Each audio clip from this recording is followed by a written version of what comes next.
বর্ষিয়ান দক্ষিণী অভিনেতা কমল হাসান জনসম্মুখে এক মন্তব্য করে বিপাকে পড়েছেন। এরপর থেকে অভিনেতার কাছে আসছে একের পর এক হুমকি।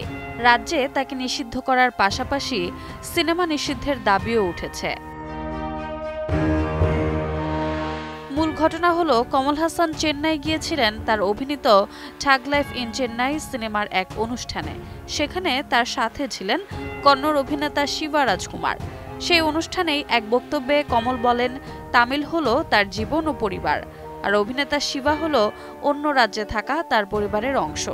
তারপর তিনি শিবার উদ্দেশ্যে বলেন, শিবার ভাষা কন্নড়ের জন্ম নাকি তামিল থেকেই।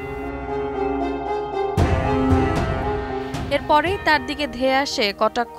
নেট দুনিয়ায় মন্তব্য আসে, ইতিহাস জেনে তারপর কথা বলুন, কোনো ধর্মান্ধের কাছ থেকে আমরা ভাষা শিক্ষা নেব না। এমনকি কমল হাসানের মুখে কালি পর্যন্ত মাখানো হবে হুমকিও এসেছে। তবে কমল এই মন্তব্যে কোনো প্রতিক্রিয়া দেননি। এর আগে কন্নড় ভাষা নিয়ে বিতর্কে জড়িয়েছিলেন গায়ক সোনু নিগম। রোজা চৌধুরী, সময় সংবাদ।